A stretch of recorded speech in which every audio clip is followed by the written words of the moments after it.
你好，30歲的我。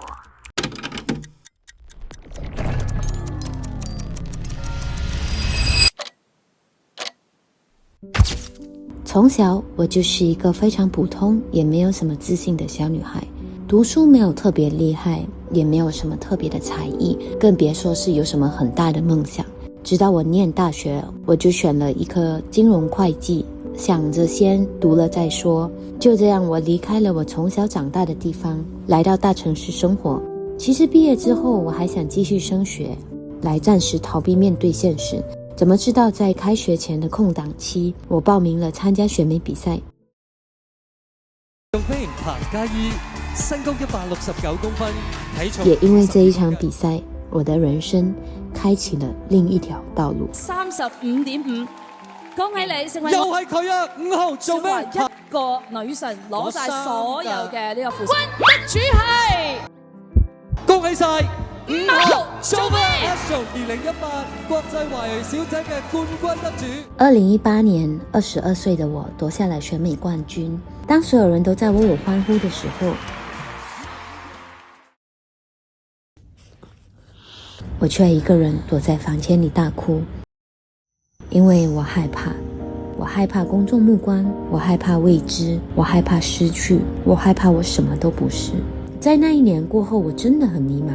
記得剛開始有很多演戲的機會，也很幸運的接觸了一些劇組，也慢慢累積了一些拍攝的經驗。說真的，起初還在一直的摸索，也不知道自己是否真的適合走這一條路，因為工作需要面對鏡頭，而那個不自信的我很在意自己的身材，害怕自己連自己的體重也控制不了，也害怕自己不自信的那一面被大家發現。20歲的我太在意別人怎麼看我，很害怕自己不夠好。我記得當時的我每天都很努力的運動，因為那是我唯一能夠控制的，但也恰巧也因為越想要控制，越容易失控，越是焦慮，越是迷茫。那段期間，我一直把自己困在這樣的死循環裡，不願意面對自己當時的情緒，就一而再，再而三的逃避，用工作來麻醉自己。還記得那一段迷茫的日子，當沒有工作的時候，我經常一個人躲在房間裡看 YouTube。Hello， 歡迎來到我的頻道。After 了這麼久，我終於決定我想要拍 vlog。在2020年的時候，那時候我24歲，就這樣懵懵懂懂的開始經營自己的 YouTube 頻道。一開始的初衷很簡單，我只是想分享健康飲食跟我的日常。沒想到這些簡單的分享，慢慢深受大家的喜愛。很幸運的我得到了很多的關注，工作機會也變多了，我慢慢擁有越來越多的成就。我買了房，買了車，但我好像沒有因此感到很快樂。為什麼呢？我反覆問了自己好多遍，我也不知道。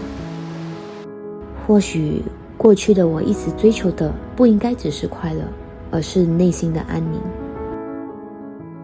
在2022年的時候，我經歷了一場背叛。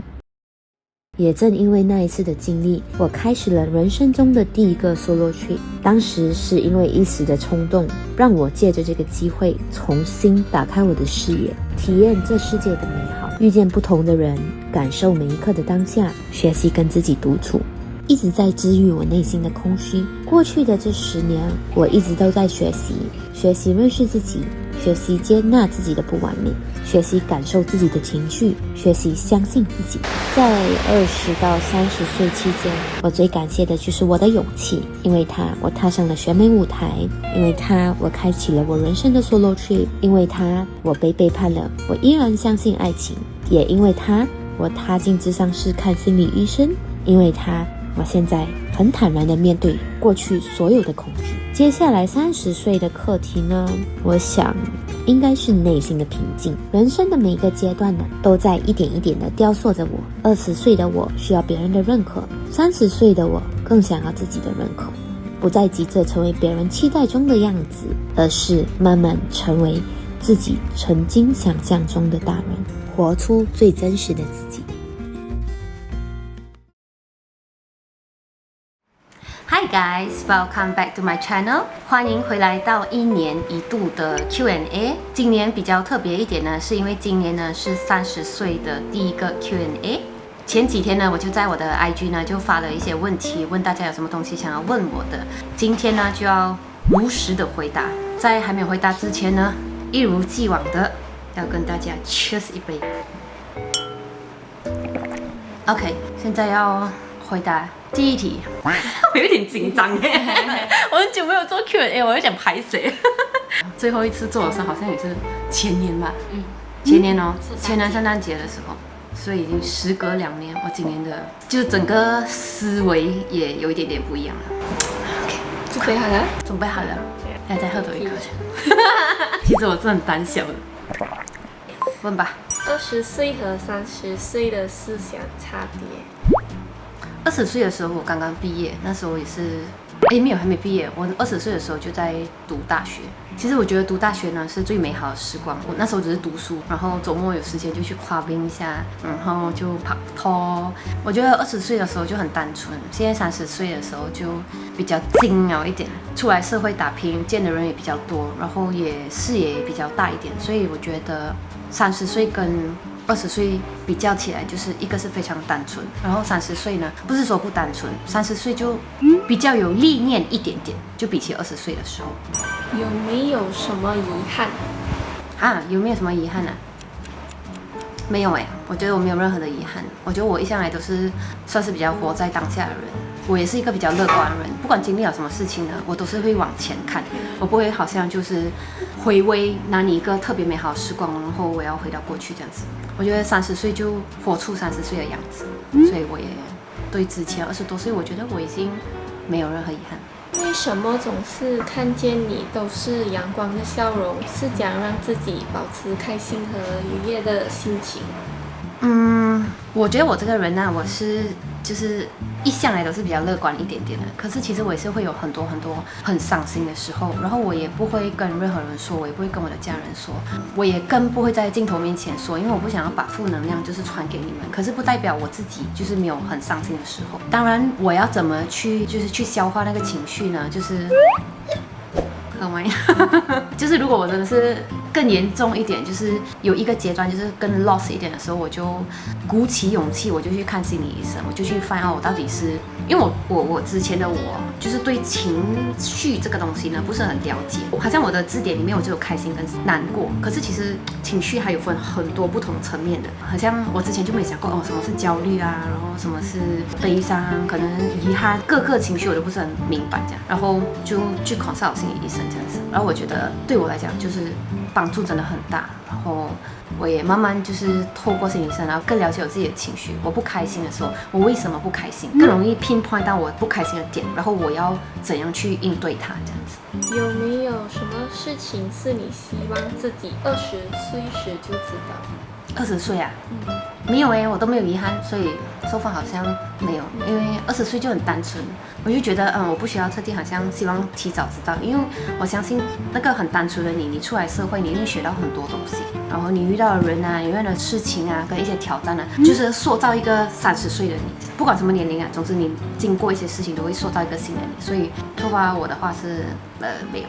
對於現代女性來說，應該怎麼去規劃自己的婚姻和事業呢？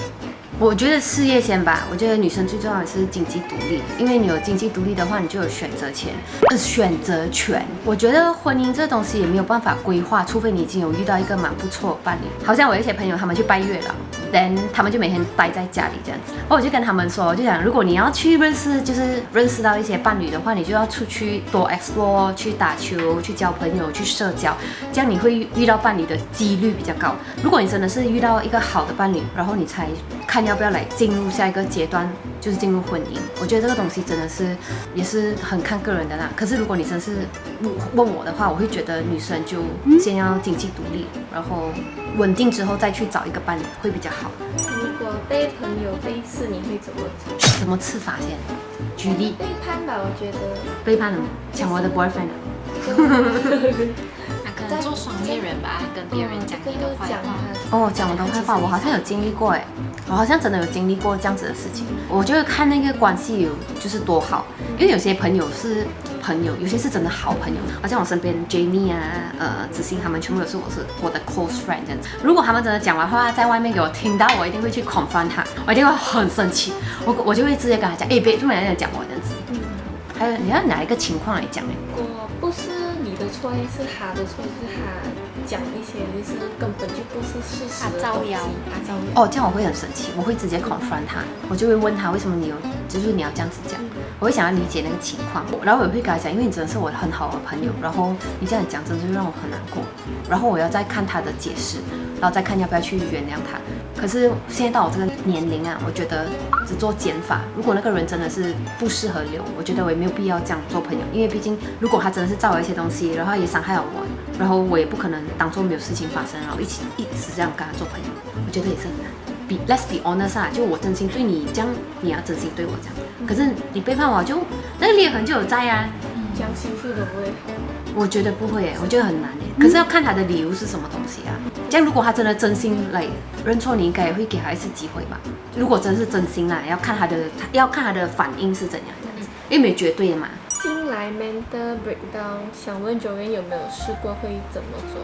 我覺得如果是這樣子的話，可以就是什麼都不做，就先靜下來，然後去消化這個情緒。如果沒辦法消化的話，如果你願意跟你身邊的人分享，你可以跟你的好朋友分享，或者是跟你最相信、你最親近的人一起分享這個你當下的那個狀況。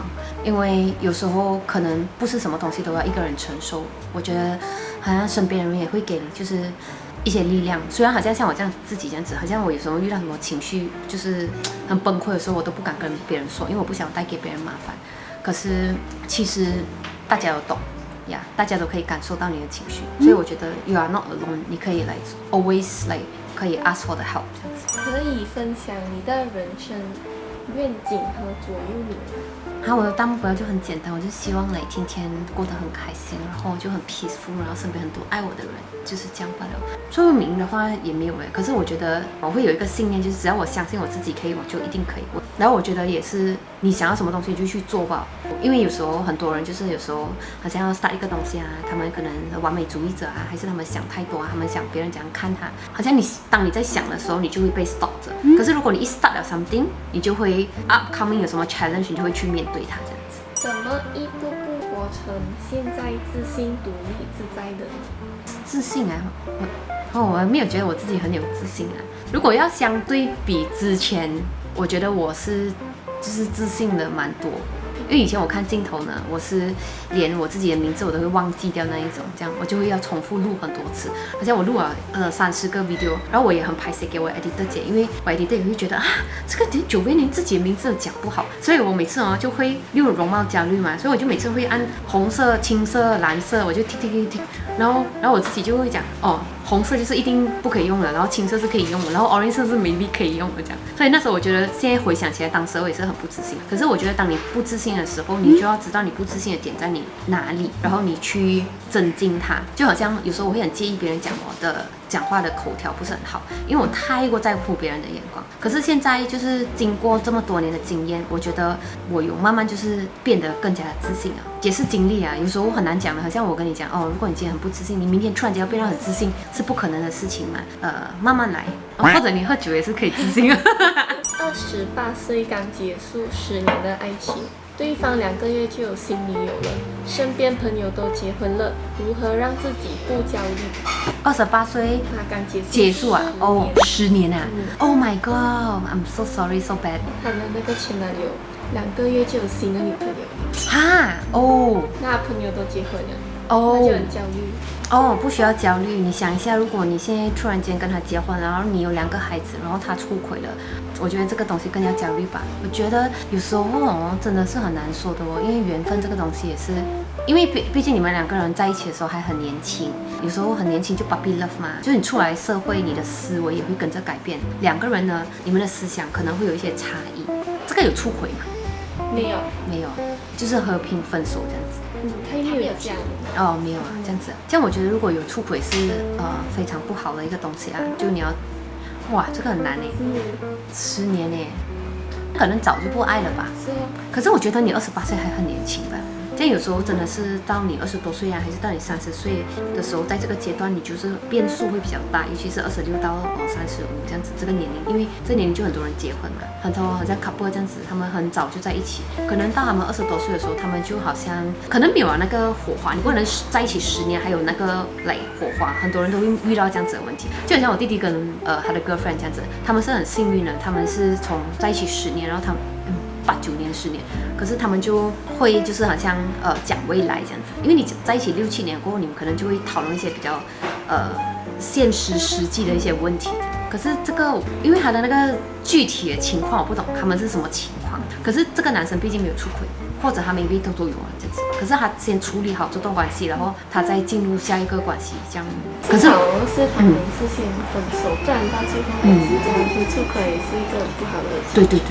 而且畢竟现在這個男生他跟這個女生在一起已經是一個事實了，所以我覺得你可以就是學習怎樣 move on 這樣子，不然的話也是很難嘛。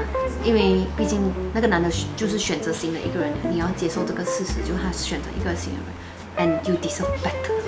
每個人都有自己的階段，不一定是28歲就要結婚。對啊，每個人自己有。我現在30歲，我們是坐在這裡這樣拍 vlog 這樣子，我還是一個很開心的人這樣子。哦，還有講到身邊朋友，講真的，我的身邊的朋友全部都結婚了，沒有啦，差不多啦，88%、98%啦，因為全部都32歲、33，因為我參的朋友都比較大，大家都結婚了啊。然後我也不覺得很像很焦慮，我一定要來哦，我馬上我看，人家結婚，我要結婚，因為這個是你的 life。你要為你自己的 life 負責，這樣子，你要自己活到精彩，你就不會来好像結婚了是怎樣，結婚了就是結婚，然後生孩子。我沒有看到來結婚是一個來，就我沒有，以前我是很憧憬結婚的，以前我是那種23歲、24歲，我講我要結婚然後生孩子。可是我那個想法真的是很單純啊。可是現在我真的是長大，我比較有歷練一點，我會覺得哇，一個人真的很好，不一定要就是結婚，除非你真的遇到一個很好的伴侶，然後你們兩個可以就是你們在一起，你们會變得更好，這樣你才就是走向結婚的那一條路。不然的話，千萬不要就是因為焦慮然後 settle down 這樣子。會有想過自己的那種理想葬禮嗎？葬禮啊，哦有，我跟 Kitty 他們討論過的，這個真的太好了，我要 P 他們的臉進去，我有跟他們討論過，然後Kitty 就講，我要5顏6色的，你們全部要穿5顏6色來這樣子，然後我一些朋友就講，我要你們不可以哭，你全部要笑啊這樣子。我自己的話，我是想，那時候我記得那時候我跟我的朋友就講到這個的時候，我就講我希望整個婚禮葬禮是可以全白的，因為我覺得白是很純潔這樣子，所以是全部東西是白色的，全部人來穿白色，不要穿黑衣的。可以哭嗎？可以哭啊，哭一下咯，都認識我這樣久了，哭了然後又要笑一下啦，這樣子。如果今天你不是 content creator，你希望你自己從事哪一個行業？我覺得我應該會去做生意吧。我覺得因為我從小就是我讀 accounting and finance 嘛，然後我從小就很喜歡買賣啊、交易啊，我就喜歡做生意，然後我也是很喜歡投資，就是真的我沒有當 content creator，我覺得我應該會去來好像經營自己的生意這樣子，因為我從小到大我的媽媽就是灌輸我就要那個概念就是要好像她就講如果可以的話就自己做自己的生意這樣子，所以我從小就有這個概念這樣，從以前我就做很多 side business，然後就是賺一些生活費這樣子。中場休息，有5個人哦，現在在我的面前看着我做這個 Q&A 的 part 2，我的 POV。容易嗎？我給你2選1，你會立刻清空你所有銀行的存款，還是向全世界公開你過去1年所有的 search history 跟聊天記錄？存款？存款啊！我要想一下，我要回想一下我有 search 什麼東西。Oh my god！這樣我還是公開我的存款好。清空你的存款？清空？沒有啦，我當時給search history啊，我都沒有清空我的存款。這樣你就要跟全部人講你的 search history 跟你的聊天記錄有什麼？聊天記錄也有哈？誰的聊天記錄也有？我可以選一個人。選一個人啊，選我弟弟哦。所以那個是可以被公開的，比起可以啊。如果把你這30年拍成一部電影，你覺得你的電影會被評分多少分？1到10。我覺得還應該不值得被上映吧，就在我的 channel 就好，不需要在電影裡面。為什麼？這是 exclusive for 你們，不需要在電影院。他都上不了，就在 YouTube， 我就很開心。就從一出世到30歲，你覺得你的一個電影來講，哪一個是最 climax 的部分？啊，不要是電影吧，就是我自己的生涯來講啦，因為電影太高了，我覺得我還沒有 reach 到那邊，太遠了，最高嘛高潮啊，最 climax 它就整部電影，整個階段，選美吧，就選美那時候奪冠的時候，這樣子，全部人很開心，我就在房間哭。damn stressful， 這個東西都會發生在我的身上。然後當天還開，我記得那時候我是5號，然後當天就我記得我還沒有在上台之前哦，我的外甥在那邊按那個他的車車，讓他很開心。講到這個東西，我就想到那時候在我還沒有上台之前呢，我是在廁所哭的，然後是打給我姐姐，我講我真的很怕，我真的很腳軟，我連上台我要 pronounce 就是自己的名字，然後講自己在哪裡自我介紹，我真的是很擔心這樣子。然後沒有想到當天我就奪冠了，然後我還拿到4票冠軍，我覺得真的是我覺得有時候我觉得我自己很像很 lucky 這樣子，然後可是全部人就為我歡呼，然後我在房間，我是一回到家我就是哭了好幾天多起來這樣子，我就覺得為什麼我deserve這個獎，就 happen 了就 happen 了，就去面對哦，因為我覺得那個責任很重啊。雖然我小時候是有那種選美夢啊，因為每次看媽媽們就看選美比賽這樣子。你因為善良吃過虧，但是你還會繼續選擇善良嗎？我覺得會吧。如果善良跟邪惡比起來，就如果你相信這些善良的話，你會遇到善良比較多吧。我有吸引力法則啊。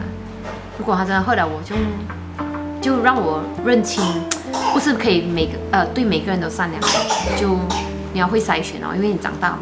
雖然就是不等，我覺得看性格吧。可能因為我從小到大，我的身邊人都蠻善良的，所以我還是就是蠻相信善良這個東西來存在的。还是一个排序题，就是金钱、健康、爱什麼最重要？理想中我一定是希望健康排先，可是當你在好像經歷很多不一樣的東西的時候，你就會覺得你的 priority 會 switch。如果有一天我生病，我會覺得健康比較重要，我一直是排健康先。可是我現在因為健康好像還 OK 這樣子，我就不會想要特地把這個東西排在前面。看情況看情況。你是習慣就是隱藏，還是習慣就是有什麼就講什麼，就比較習慣表達？我覺得我在我的朋友之中，我是有什麼我就講什麼。可是如果我在好像鏡頭面前呢，我都會報喜不報憂。不是在鏡頭面前吧，對我的家人也是這樣子，我是報喜不報憂。可是很奇怪的，這個 dynamic 就是我會跟我的朋友好像什麼都講，可是對我家人可能是 subconsciously 他們是我最重要的人，所以我不想讓他們擔心，所以我很多東西我不敢講。可是他們都從我朋友之中來就聽到的，是他們一定懂啊，他們跟我一起做，或者搬出去不要跟他們一起做。如果可以，你最想擁有什麼超能力？超能力啊！你把我身邊全部人都變得很有錢，然後很健康，跟我喜歡。你們全部都有，聽着都有份。如果明天是世界末日，你覺得會幹嘛？那把我的全家聚在一起，還有我的小狗，給他們抱緊緊。抱在一起。那你最想抱在一起上天堂啦！就是最想做的東西，就是跟家人住在一起。反正末日了嘛，沒人會看 YouTube 嗎？跟我的小狗回來，貓咪，哎，就是你嘍！世界末日就是跟你一起嘍！還有誰？就是你嘍！如果在這世界上的某個角落有一本記錄了你過去30年做的所有事情，包括你做過好事、壞事，對誰動過心、恨過誰，什麼都有。在你離開之前，你是會打開這本書，還是你會親手燒掉它？燒掉它吧，燒掉它啦！我都死了，我就燒掉它啦！不會給予任何人知道這些東西。要來還是拍誰？那我16歲暗戀過人的全部寫吧，人家看到我才不要臉。你們會想要咩？燒掉它是？應該也是。OK， 我現在經營了 YouTube 這麼多年了，這一次是我就是做一個 reaction video，然後是跟全部人一起看我以前舊的 video， 我覺得有一點沒有期待，一點都不期待。OK， 我覺得有點拍謝啊，就我自己都不敢看回去，我就自己回頭看，不敢看，我根本不敢看，我就覺得我自己很怒。你看幾個？你也在場。打from Kiyomi先哦。沒有，我已經害掉了，你看不到。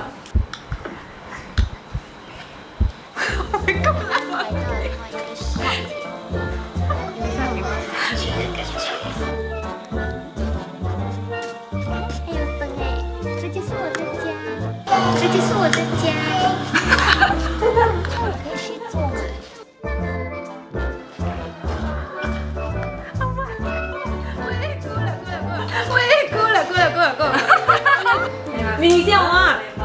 拍我弟弟了。哎呦你的，不要笑这样大声。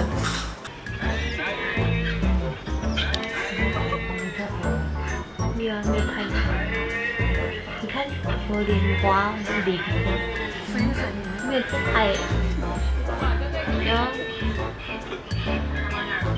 因为我这样做没有我，不要看了不要看。小就一直给我吃盐。很多人问你是不是从小就一直给我吃燕窝，所以我的皮膚這樣好。我跟他講是的。是呢？你每次自己吃，沒有給我吃。我終於懂我媽媽的感受。你懂 editor 的感受，他每天要看這些片。那他的心裡到底在 OS 什麼？你覺得我會 post 那個？哇，不要那個 ，please go， 按出去講按哪？我不是。還有一個牙齒斷了。我記得這個是我們灰色鋼板。給你們看，今天晚上發生了一件很不愉快的事情，就是你看我的牙齒。沒有了。但我媽很喜歡吃螃蟹，就咬着咬這個。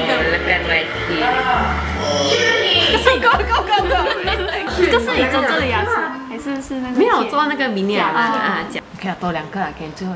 哦，有姐姐有弟弟就好，交給他們做就好了。你在control的。一手對他們這樣子，然後現在就可以給他們來做工一下。好屁！沒人指名是沒有沒。這是他逼我。講給我笑哎！我講你們一定要傳自己 aesthetic 一定要到位。他還在我們1、2、3這樣啊，這樣子你記得嗎？我講 1、2、3，那個燈這樣啊，那時候還在那個舊家，然後那時候那個舊家的那個廚不是很美，然後我去找一個人。就我要拍 content 嘛，我就找一個人哦，就在我那個廚外面做一個 blind， 然後 blind 600塊耶，然後就轉，現在我在拍 content， 我就轉那個 blind 下來這樣子，可是我覺得很浪費。600塊我可以做一個出來，600塊。哦，哎，這個你記得嗎？我弟弟應該是記得。Hello， 我現在在新竹的 station， 因為我住就是在這邊後面。是好像南班里那個。這是選美那時候嗎？沒有，之前1年前。啊，1年前？這個哪裡有？多年了吧？選美沒有選美的1年前。你有點像你媽媽，是還會有。在這個地方是新竹部，你看那個前輩都考慮叫我來，這個看這邊有那種二手店，對，拿來。有，然後跟我弟弟很生氣，他講媽的，為什麼有這東西都是你吃先這樣子？然後過後就來拍，但也是很糟糕，全部完全沒有來過。那時候是2021。很有同家一樣，不是9倍，因為那時候是同家。啊，還有去 Hello， 可以是我靠！我要看那個，